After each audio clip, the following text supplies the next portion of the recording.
Good afternoon বন্ধুরা, দেখো আজকে আমার লাঞ্চ রেডি। আজকে লাঞ্চে দেখো কি কি রেখেছি। এখানে রেখেছি গরম গরম সাদা ভাত, এখানে রেখেছি কুঁদরি ভাজা, এটা পেঁয়াজ দিয়ে কালো জিরে আর কাঁচা লঙ্কা ফোড়ন দিয়ে করেছি। এখানে রেখেছি পুঁটকের শাক, এটা কোনো ফোড়ন দিইনি, খালি শুকনো লঙ্কা ফোড়ন দিয়েছি। এখানে করেছি তেঁতোর ডাল, মুগ ডালকে কাঁচা মুগের ডালকে উচ্ছে দিয়ে করেছি, আর রাঁধুনি আর শুকনো লঙ্কা ফোড়ন দিয়েছি।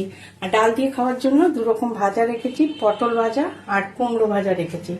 আর এখানে তিন রকম ভাবে তিনটে জিনিস করেছি। এটা হচ্ছে আমার হাজবেন্ডের জন্য করেছি ডিম আলু দিয়ে একটা তরকারি, এটা পেঁয়াজ রসুন দিইনি, খালি ধনে পাতা দিয়েছি। এটা করেছি আমার জন্য, এটা পেঁয়াজ রসুন দিয়ে মাখো মাখো ঝাল ঝাল করেছি। এটা করেছি আমার ছেলের জন্য, এটা গাঁটি কচু দিয়ে মাছ দিয়ে একটা তরকারি, এটা জিরে ফোড়ন দিয়ে করেছি, কাঁচা লঙ্কা দিয়ে করেছি, কোনো পেঁয়াজ রসুন দিইনি। আর এখানে করেছি শেষ পাতে খাওয়ার জন্য শশা আর গাজর রেখেছি। এই হচ্ছে আজকে আমার লাঞ্চের মেনু। তোমরা কে কি লাঞ্চ করলে অবশ্যই ভিডিও দিয়ে দেখবো। আমার লাঞ্চ মেনু তোমাদের কেমন লাগলো অবশ্যই কমেন্ট করে জানিও। ভালো থেকো, সুস্থ থেকো। এ